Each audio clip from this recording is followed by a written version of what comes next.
और वहीं आरती थाली को रख देंगे। हाथ में आपके पुष्प है, वहाँ पुष्प लेकर जगह पहली खड़े रहेंगे, पुष्पांजलि अर्पण करेंगे।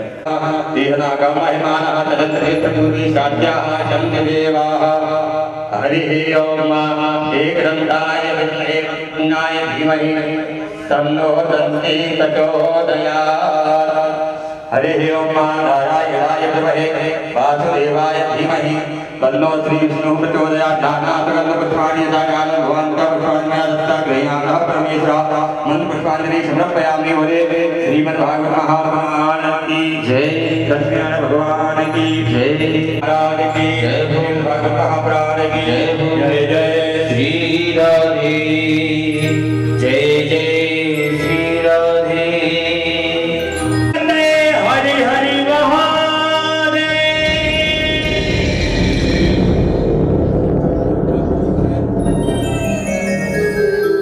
श्री राधे, जय राधे, श्री राधे, श्री राधे, जय राधे, जय राधे। सदा परिमभक्तमभीष्टदूरं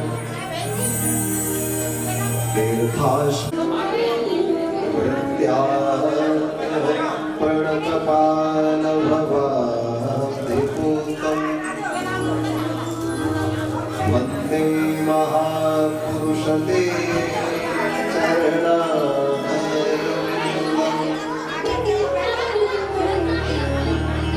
वंशी विभूषितकरालवले पीताम्बरातरुणबिम्बफलाधर कृष्णात्परं किमकृतं त्वमहं न जाने। कृष्णत्वदीयपदपङ्कजपञ्जरान्ते अद्यैव मे विषकुमारसराजः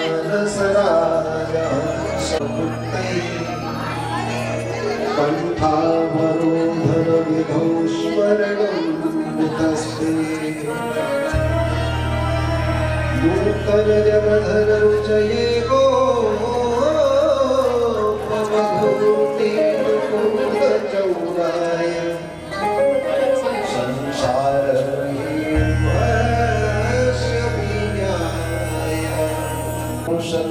चरणारविन्दं शान्तं त्यक्त्वा श्रुतस्त्यज सुरेप्सितराज्यलक्ष्मी हरमेष्ठ आर्यवचशान्यदगादरण्यं मायामृग भुजं दयितयेप्सितमनुभावम् वन्दे महापुरुषते चरणारविन्दम्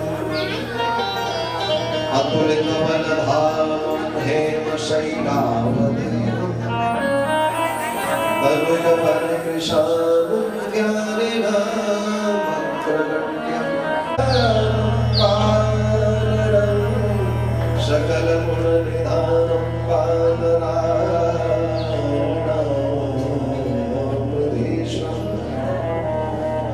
रघुपति प्रिय भक्तं वातजातं नमामि मनोजवं मारुततुल्यवेगं जितेन्द्रियं बुद्धिमतां वरिष्ठं वातात्मजं वानरयूथमुख्यं श्रीरामदूतं शरणं प्रपद्ये गुरुर्ब्रह्मा गुरुर्विष्णु गुरुर्देवो महेश्वरः गुरुर्साक्षात् परब्रह्म तस्मै श्री गुरवे नमः नारायणं नमस्कृत्य नरं चैव नरोत्तमं देवीं सरस्वतीं व्यासं ततो जयमुदीरये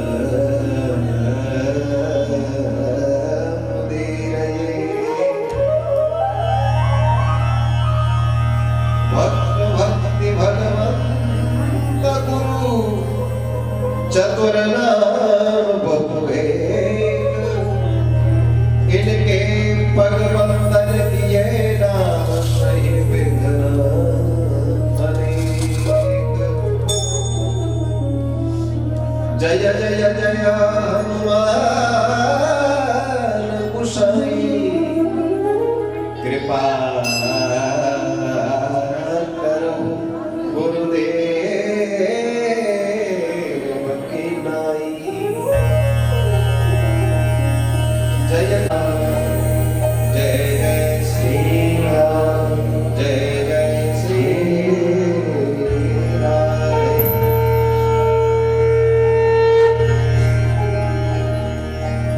परम मंगल में अकारण करुणा वरुणालय भक्त वांछा कल्पतरु श्री बांके बिहारी लालजू की बांगमयी प्रतिमूर्ति श्रीमद् भागवत महापुराण। आबाल वृद्ध माताएं बहन भाई आचार्यजन विप्रजन सुषुप्त हृदय को जागृत करने वाले ये संगीत के मर्मज्ञ भाईजन, आप सभी को मेरा हृदय से वंदन अभिनंदन। जय श्री राधे जय श्री श्याम राम राम। आइए प्यारे प्रभु की इस लीला वार्ता को श्रवण करने के लिए, इसमें दक्षता पाने को, इसमें पात्रता पाने के लिए अपने हृदय मन बुद्धि को पुनीत करने के लिए अपने प्यारे प्रभु का नाम गान करते हैं। भाव के साथ गाएंगे। पहले मैं गाऊंगा, उसके बाद में आप गाएंगे। कोई नहीं रहेगा। आप कहें कि पंडित जी हमारे पास राग नहीं है। आपके पास राग नहीं, कोई बात नहीं, आप तो गाइए। भगवान को राग प्रिय नहीं, अनुराग प्रिय है। भगवान को राग प्रिय है ऐसी बात नहीं। संगीत के बल पर भगवान सत्य ही प्रसन्न होते हैं। संगीत का ऐसा प्रभाव है कि भगवान को सामवेद अतिशय प्रिय है। किंतु संगीत से भी अधिक प्रिय भगवान को अनुराग है। राग से अधिक प्रिय भगवान को अनुराग है। अनुराग कहते हैं भक्ति को, और भक्ति का नाम प्रेम है, प्रेम ही नाम भक्ति का है और उसी को अनुराग कहा जाता है। तो भगवान को प्रिय प्रेम है, तो प्रेम के साथ आप गायन करें, राग जरूरी नहीं। बोलो वृंदावन बिहारी लाल की जय हो। जय राधे राधे गोविंद राधे, जय राधे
अमूल्य है, इसका कोई मूल्य नहीं।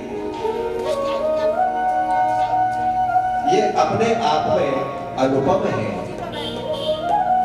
किसी भी विषय वस्तु से इसकी उपमा नहीं की जा सकती। ये अनुपमेय है, ये अद्वितीय है।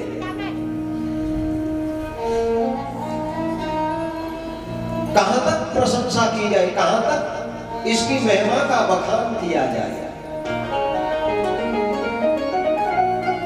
जो पिशाच योनि को प्राप्त हो गया है, ऐसे व्यक्ति का भी इसके श्रवण से कल्याण कहा है।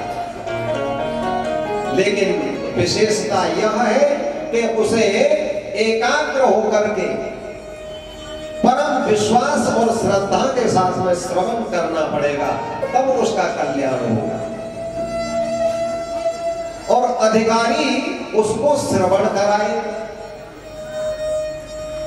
दूसरी बात, कोई अधिकारी प्राप्त नहीं होता है महाराज, फिर क्या करें? इसके लिए भी भगवान वेदव्यास जी ने निवेदन किया है। यदि कोई अधिकारी प्राप्त नहीं हो रहा तो आप अपने मुख से इसका पाठ करिए। महाराज ये तो बृहद कलेवर वाला ग्रंथ है, कैसे इसका हम पाठ कर पाएंगे? और हम तो संस्कृत पढ़े भी नहीं है, तो संस्कृत की जरूरत नहीं है। आप हिंदी का ही अनुवाद करिए, हिंदी अनुवाद का ही आप पाठ करिए, उसी से कल्याण हो जाएगा। भगवान वेदव्यास जी तो यहां तक कहते हैं कि आप नित्य इसका पाठ करिए। ये विशेषता है, ये विशेषता है कि पाठ आप नित्य करिए। लेकिन ये नहीं कहा कि आप पूरा पाठ करिए, पूरा तो संभव नहीं है, महीने में भी आप नहीं कर सकते, तो नहीं, कोई जरूरत नहीं। आप एक श्लोक का नित्य पाठ करिए। कोई जरूरी नहीं कि आप 100 श्लोक पढ़िए नित्य, 200 पढ़िए, नहीं, आप एक ही श्लोक पढ़िए। अरे एक श्लोक भी नहीं पढ़ा जा रहा तो आप आधा पढ़िए, आधा ही श्लोक पढ़िए। और आधा भी नहीं पढ़ सकते तो आप एक पाद पढ़िए। एक पाद माने तीसरा हिस्सा, चौथा हिस्सा। एक पाद माने चौथा हिस्सा। श्लोक के 4 पाद। अनुष्टुप का लक्षण साहित्यकारों ने किया। श्लोके षष्ठम गुरु गेयम सर्वत्र नव पंचमम द्विचतुष्पादयोर्नस्वम द्विचतुष्पादयोर्नस्वम सप्तमम दीर्घमन्ययोः। तो आपसे एक श्लोक नहीं पढ़ा जा रहा तो आधा पढ़िए, आधा भी नहीं पढ़ा जा रहा तो आप एक पाद पढ़िए, चौथा ही हिस्सा पढ़िए, लेकिन नित्य पढ़िए। विशेषता क्या है? आप नित्य उसका पाठ करिए। भगवान वेदव्यास जी इसमें प्रमाण है, ये मैं अपने मुख से नहीं कह रहा। श्लोकार्धम श्लोकपादम वा नित्यं भागवतो भवम्। श्लोकार्धम श्लोकपादम वा नित्यं भागवतो भवम्। पठस्व स्वमुखे नैव यदीक्षसे परां गतिम्। श्लोकार्धम श्लोकपादम वा नित्यं भागवतो भवम्। आप भागवत की इस रचना को आप नित्य पढ़ेंगे। यह विशेषण दिया स्वमुखेन, माने अपने मुख से। यद इच्छसि परां गतिम्, यदि अपना कल्याण चाहते हो तो।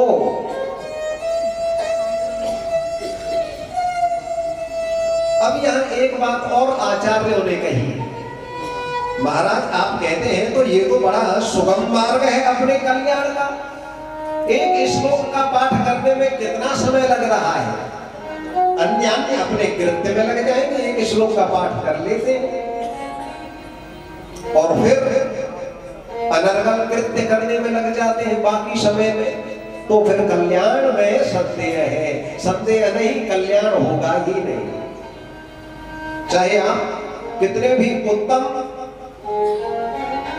मार्गों पर आप चलिए, लेकिन आप सुपथ्य का पालन नहीं करते, सुपथ्य का सेवन नहीं करते, तो कल्याण में संदेह है। संदेह ही नहीं, कल्याण नहीं हो पाएगा। डॉक्टर जब दवा देता है तो दवा के साथ में वो परहेज भी बताता है।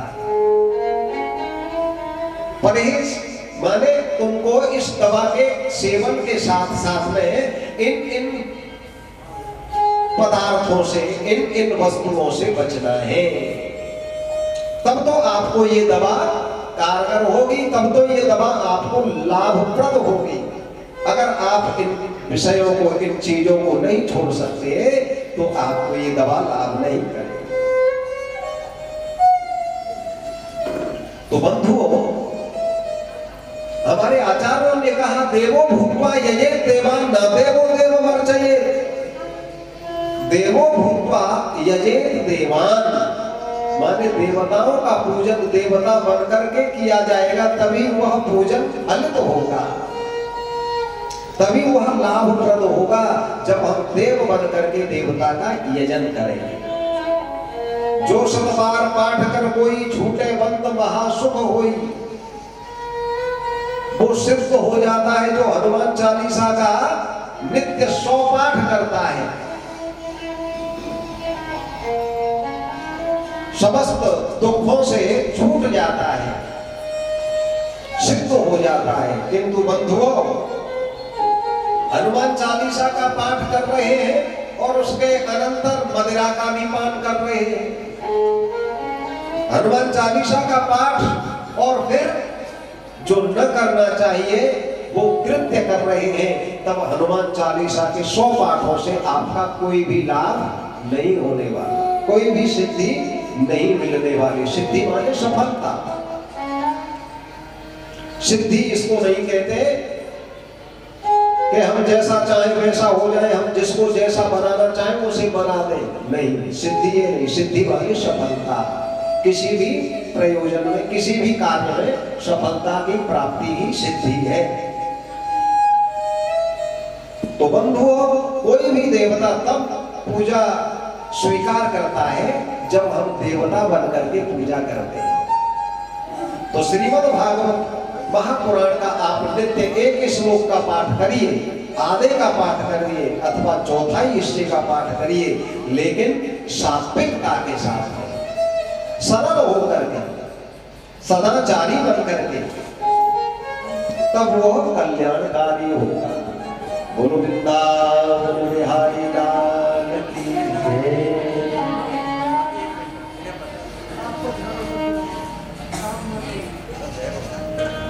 भगवान के अनन्य उपासक आत्मदेव के पुत्र गौकर्ण ने भक्ति के प्रभाव से, ज्ञान के प्रभाव से और वैराग्य के प्रभाव से अपने अधोगति को प्राप्त हुए भाई का कल्याण किया, इसी भागवत के प्रभाव से। इन्हीं भागवत जी के प्रभाव से अपने भाई का कल्याण किया। जो नराधम हो चला,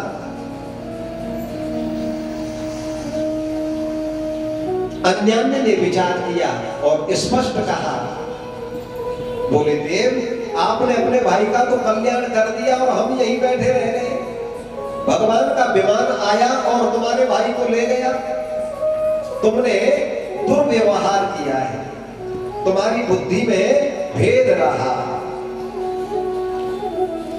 तब गौकर्ण जी महाराज ने कहा कि मेरी बुद्धि में भेद नहीं है, मुझ में कोई परिवर्तन नहीं है।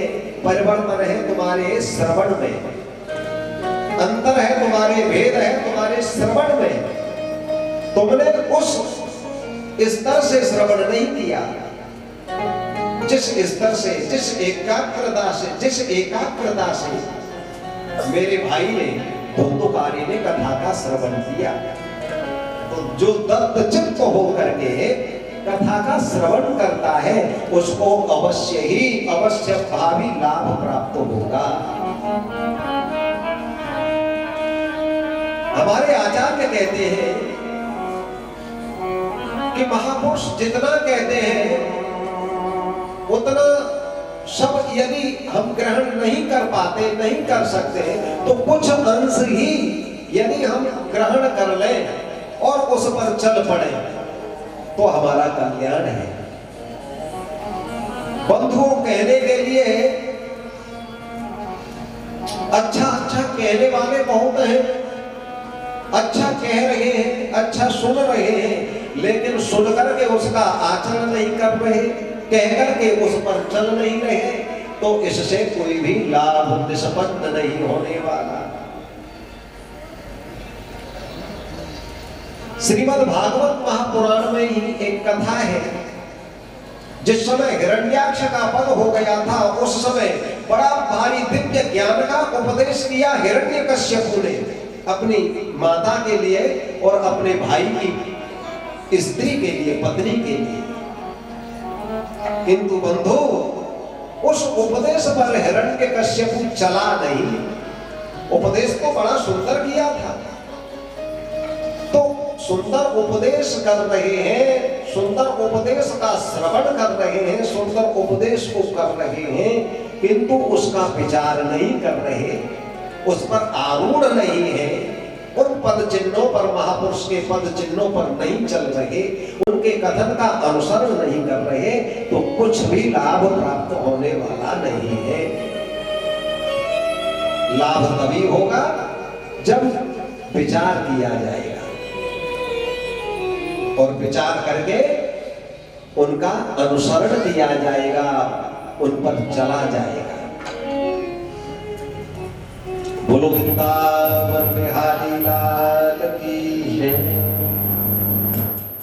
तो दिव्याति दिव्य, मधुराति मधुर श्रीमद् भागवत महापुराण की हमने महात्म्य कथा का श्रवण किया।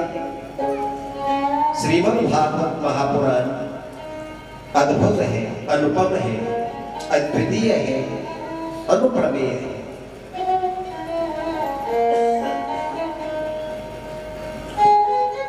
भागवत की महिमा के अनंतर भगवान वेदव्यास जी ने भागवत जी का मंगलाचरण किया। ये मंगलाचरण का विधान क्यों है? मंगलाचरण का विधान इसलिए है कि कभी जो रचना करने जा रहा है उस रचना में किसी भी प्रकार का कोई व्यवधान न हो, कोई रुकावट न हो, कोई उसमें परेशानी न आए, इसलिए अपने प्यारे का, अपने इष्ट का वो ध्यान करते हैं। मंगलस्य आचरणम इति मंगलाचरणम, मंगल का आचरण ही मंगलाचरण है। चाहे वो वस्तु निर्देशात्मक हो, आशीर्वादात्मक हो, मंगल का आचरण ही मंगलाचरण। तो यहां भगवान वेदव्यास जी मंगलाचरण किए। जन्माद्यस्य यतोऽन्वयादितरतश्चार्थस्वभेद्यस्वरा, जन्माद्यस्य यतोऽन्वयादितरतश्चार्थे स्वभिव्यस्वरा, तेने ब्रह्म हृदय आदिकवये मुह्यन्ति यत्सूरयः, तेजो वारिमृदां यथा विनिमयो, तेजो वारिमृदां यथा विनिमयो, यत्र त्रिसर्गो मृषा, धाम्ना स्वेन सदा निरस्तकोहकं, सत्यं परं धीमहि,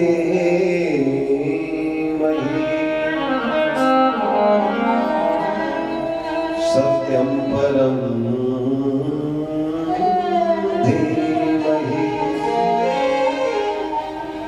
भगवान वेदव्यास जी यहाँ किसी देवता का नाम लेकर के मंगलाचरण नहीं कर रहे हैं। उन्होंने अंत में कहा सत्यम परम धीमहि, हम परम सत्य की वंदना करते हैं।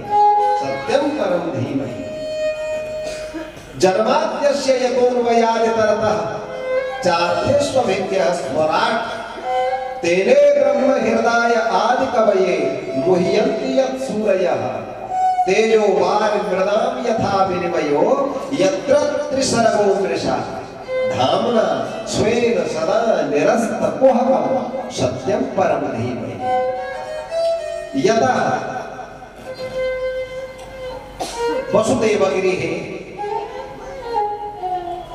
वसुदेव जी के घर में भगवान का जन्म हुआ और जन्म लेते ही भगवान ने मुझे क्या करना है, कहां जाना है, पिताजी को कह सुनाया पूर्व में ही। आदि माने पूर्व वृत्तांत कथनम। किसी जिज्ञासु ने प्रश्न किया, क्यों पंडित जी झूठ बोल रहे हो, वसुदेव जी के घर में जन्म कहां हुआ भगवान का? भगवान श्री कृष्ण चंद्र तो मामा जी की जेल में जन्मे और आप कह रहे हैं वसुदेव के घर में जन्मे। तो जिज्ञासु की संतुष्टि के लिए आचार्यों ने अपना मत प्रस्तुत किया। क्या मत प्रस्तुत किया? बोले न गृहं गृहमित्याहु गृहिणी गृहमुच्यते इति न्यायेन। घर को घर नहीं कहते, पत्नी को घर कहते हैं। गृहिणी से शून्य, इसलिए पत्नी का एक नाम है गृहिणी। वो घर कैसा जिसमें पत्नी नहीं है, गृहिणी नहीं है। भूतों का डेरा समझ लो बंधु, जहां स्त्री नहीं है। इसलिए न गृहं गृहं, घर घर नहीं, इति आहु, ऐसा कहा।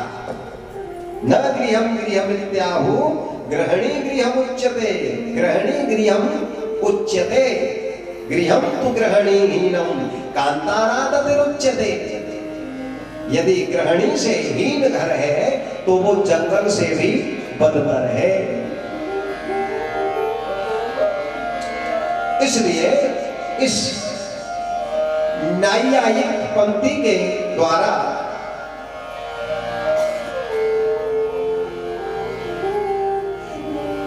कहा जा सकता है कि भगवान श्री कृष्णचंद्र का जन्म वसुदेव जी के घर में हुआ और जन्मते ही अपने पिताजी के लिए सारा वृत्तांत कह सुनाया। जन्माद्यस्य यतः अनुअयात्, मैं जाऊंगा और वहां एक कन्या का जन्म हुआ होगा, आप वहां से कन्या को ले आना। सारा वृत्तांत भगवान ने कह दिया। जन्म आदि अस्य अनुअयात् इतरतः गोकुले इति अर्थ, मैं जहां कहीं जो कुछ भी लीला करूंगा भगवान ने पूर्व में निवेदन कर दिया। जन्माद्यस्य यतोऽन्वयादितरतः चार्थेष्वभिज्ञः स्वराट् तेने ब्रह्म हृदय आदि कवये मुह्यन्ति यत् सूरयः। आगे यहां निवेदन कर रहे हैं भगवान वेदव्यास जी। भगवान के दिव्य लीला का दर्शन करके, भगवान की दिव्य प्रभावमयी लीला का दर्शन करके ब्रह्मादिक देवता मोहित हो जाते हैं। मुह्यन्ति यत् सूरयः, ब्रह्मादिक देवता तो क्या, सूरयः ब्रह्मवेत्ता ऋषि भी मुनि भी भगवान की लीला को देख करके मोह को प्राप्त हो जाते हैं, अज्ञान को प्राप्त हो जाते हैं कि ये कैसा ब्रह्म, ये अद्भुत लीला कर रहा है, ये ब्रह्म नहीं हो सकता। मोह में पड़ जाते हैं। मुह्यन्ति यत् सूरयः तेजो वारिमृदां यथा विनिमयो यत्र त्रिसर्गो मृषा। अमृषा जो सर्वथा सत्य है, भगवान की त्रिविध लीला। श्री राम वृंदावन में ललित माधुरी उन्होंने लीलाएं की भक्तिमय। भक्ति का क्षेत्र है श्री धाम वृंदावन। त्रिसर्ग त्रिविध लीला।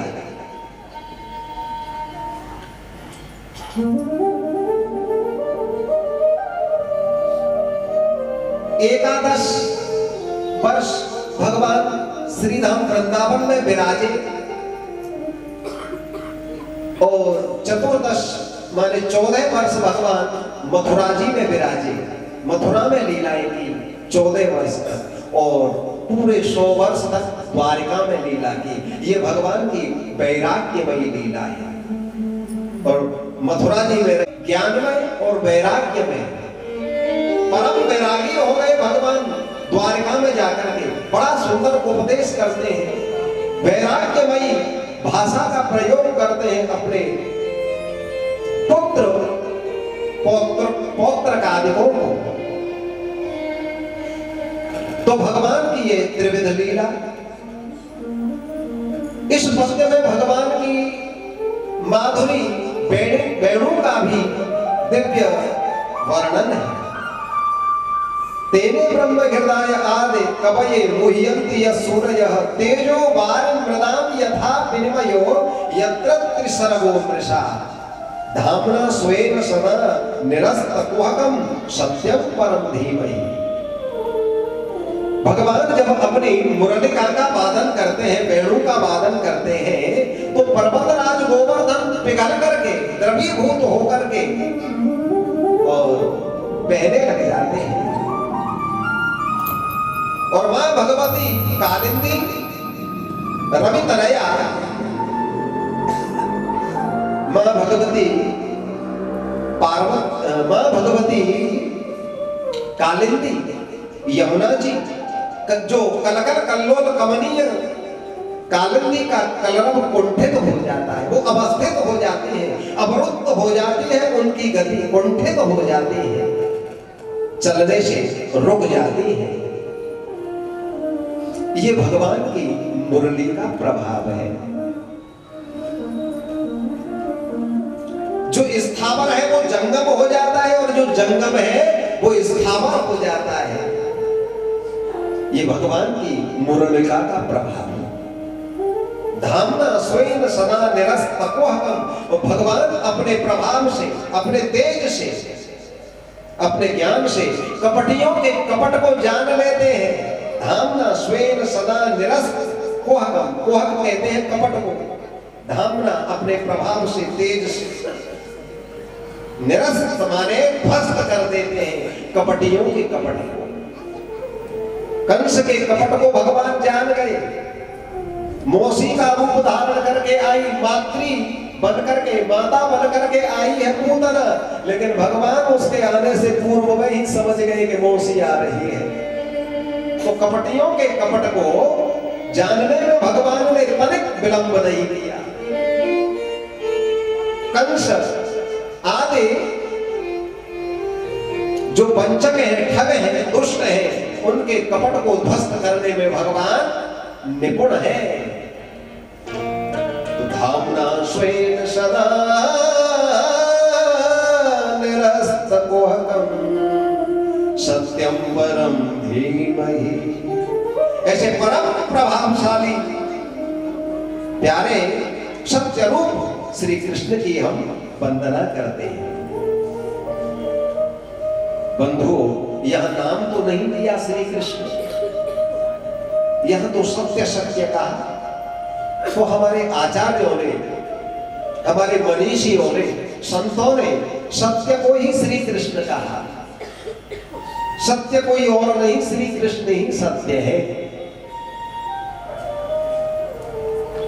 जिस समय भगवान माता देवकी के गर्भ में आए, उस समय ब्रह्मादिक देवताओं ने, भगवान वेद ने सत्य सत्य कह करके गर्भ की स्तुति की। भगवान वेद स्तुति कर रहे हैं माता देवकी के गर्भ की। सत्य व्रतम सत्य परम त्रिसत्यम, सत्य व्रतम सत्य परम त्रिसत्यम।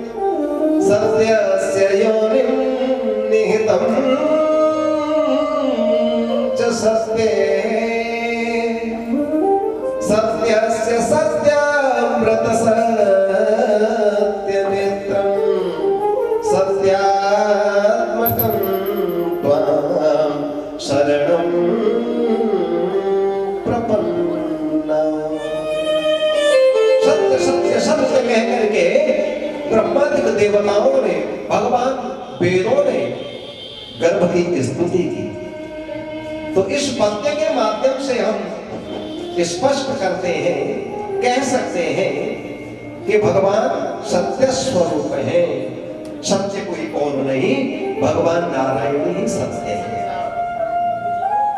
धर्म दूषर सत्य समाना,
गोस्वामी तुलसीदास जी अपने प्रसिद्ध ग्रंथ श्री रामचरितमानस में कह रहे हैं, धर्म दूसर सत्य समाना, आगम निगम पुराण बखाना। निगम, आगम, वेद और पुराणों ने भी इस बात को स्पष्ट किया है। सत्य के जैसा धर्म नहीं है। तो सत्य ही धर्म है और धर्म ही श्री कृष्ण है। यत्र योगेश्वरो कृष्ण यत्र पार्थो धनुर्धरः तत्र श्रीर्विजयो भूतिर्वाणीतिर्मते।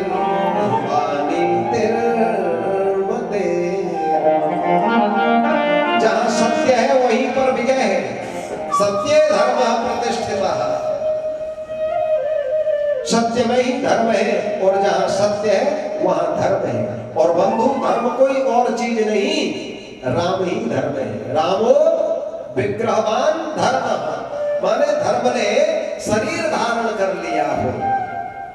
तो इस उक्ति के माध्यम से हम स्पष्ट कर सकते हैं कि सत्य कोई और नहीं, श्री कृष्ण ही सत्य है। तो इस मंगलाचरण के द्वारा भगवान की दिव्य स्तुति की है भगवान वेदव्यास जी ने। इसके बाद में बड़ा सुंदर पद्य कहा कि श्रीमद् भागवती इस दिव्य वार्ता में, इस दिव्य लीला कथा में श्रवण का अधिकारी कौन है? तो अधिकारी का आगे निवेदन किया। धर्म प्रोज्झित कैतवोत्र परमो निर्मत्सराणां सदा, प्रोक्षित कैतवोत्र निर्मत्सराणां सदा, धर्मः प्रोक्षित कैतवोत्र परमो निर्मत्सराणां सदा। वेद्यं वास्तवमत्र वस्तु शिवनं तापत्रयोन्मूलनम्। श्रीमद्भागवते महामुनिकृते किं वा परैरीश्वरः, सत्यो हृद्यवरुध्यते कृतवे शुश्रूषुभे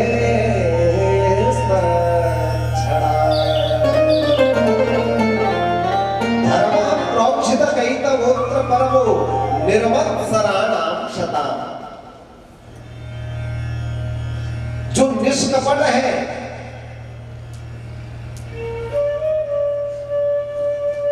हृदय से मत्सरता भाग चली। ऐसे जीव के हृदय में भगवान सत्य ही विराजित होते हैं। सत्यो हृदय वरुध्यते, सत्यो हृदय वरुध्यते, सत्य हृदय अवरुध्यते। शुश्रूषुभि माने सुनने वालों के द्वारा, शुश्रूषुभि तत्क्षणात् एक क्षण में, सत्य ही शीघ्र ही त्वरित वेगेन जल्दी से भगवान उसके हृदय में अवरुद्ध हो जाते हैं, ठहर जाते हैं, रुक जाते हैं, घर कर जाते हैं। किनके? बोले जिनके हृदय से मत्सरता चली गई। और मत्सरता किनके हृदय से जाती है? तो यह आचार्य निवेदन करते हैं, मलूक पीठ पर आसीन और अग्र पीठ पर आसीन प्रातः स्मरणीय पूज्यपाद अनंत श्री से समलंकृत पूज्य सदगुरुदेव भगवान प्रातः स्मरणीय श्री राजेंद्र दास देवाचार्य जी महाराज अपने प्रवचन में निवेदन कर रहे थे कि मत्सरता किसके हृदय से निकल जाती है। बोले जिन्होंने अपने आप को कुछ नहीं मान रखा, जिन्होंने तिनके से भी अपने को गया भी ना मान लिया है। तृणादपि सुनीचेन तरोरपि सहिष्णुना, माने एक तिनके से भी गया भी था। और जिसका मन मस्तिष्क, जिसका हृदय एक वृक्ष से भी अधिक सहिष्णु हो गया। कोई कुठार का आघात कर रहा है वृक्ष पर, फिर भी उस व्यक्ति से अपनी छाया को विलग नहीं करता वृक्ष, फिर भी उसको छाया में रखता है। ये नहीं सोचता कि ये मेरा संहार के लिए आया है, ये मेरे विनाश के लिए आया है, मैं अपनी छाया को इससे विलग कर दूं। नहीं, उस पर भी उतनी ही कृपा, उतना ही उस पर अनुग्रह।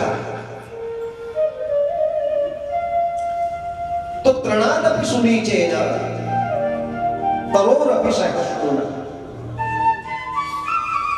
तो जिसने अपने आप को बिल्कुल गया बीता मान लिया है, मैं कुछ भी नहीं, जो कोई भी है वो सब मुझसे उत्कृष्ट है, मुझसे ऊंचे हैं, मुझसे ज्येष्ठ है, मुझसे श्रेष्ठ है। जिनके हृदय में ऐसा विचार आ गया, वो व्यक्ति निर्मत्स, मत्सरता से शून्य है। ऐसे व्यक्ति पर भगवान कृपा करते हैं।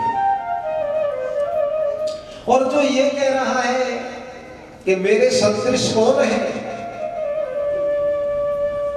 बड़े कुटुंब वाला हूं तो मैं हूं, धनवान हूं तो मैं हूं, विद्यावान हूं तो मैं हूं, रूपवान हूं तो मैं हूं, आढ्यो विजयवानस्मि कोन्योस्ति सदृशो मया, यक्षे दास्यामि मोदिष्य इत्यज्ञान विमोहितः, मद अग्रे कोऽपि न सरति इति मत्सरः। मुझसे आगे कोई निकल न जाए, ऐसी भावना जिसकी है उसको कहते हैं मत्सर। मुझसे आगे कोई नहीं जाए, सबके आगे मैं रहूं। मदग्रे कोऽपि न तिष्ठति, मेरे आगे कोई न ठहरे। हाँ, यदि मुझसे कोई आगे जाए तो वो मेरा ही दायाद हो, वो मेरा ही आत्मज हो, वो मेरा ही पुत्र हो। पिता यदि हारना चाहता है तो केवल और केवल अपने पुत्र से। तो बंधु कहने का भाव है, जो अपने आप को कुछ मान के चल रहा है, ऐसे व्यक्ति के हृदय से मत्सरता नहीं जा सकती। मैं कुछ भी नहीं हूं मेरे प्यारे, और जो कुछ भी हूं वो तेरी ही शक्ति है। इसको कहते हैं दैन्यता, दीनता जिसके हृदय में है, भगवान उस पर कृपा करते हैं। बोलो वृंदावन बिहारी लाल की जय। तो जब तक मत्सरता नहीं जाएगी तब तक भगवान की लीला कथा में आप तो जाएंगे, श्रवण करेंगे, लेकिन पल्ले कुछ भी नहीं पड़ेगा। पांडाल में, बक्ता में, संगीत वालों में अथवा इधर उधर कमी ही ढूंढेंगे, लाभ कुछ भी प्राप्त नहीं होगा। बोलो वृंदावन बिहारी लाल की जय। निर्मत्सराणां शतं श्रीमद्भागवते महामुनि कृते किं वा परैरीश्वरः, किं वा परैरीश्वरः सत्यो हृदय मरुद्यते पृथ्वी शुश्रूषुभिस्तच्छा। तो निर्मत्सर होकर के इस लीला कथा का श्रवण किया जाएगा तो भगवान उसके हृदय में अवरुद्ध हो जाएंगे, ठहर जाएंगे और परम कल्याण उस जीव का हो जाएगा। इसके बाद में बड़ा सुंदर आगे पद्य भगवान वेदव्यास जी ने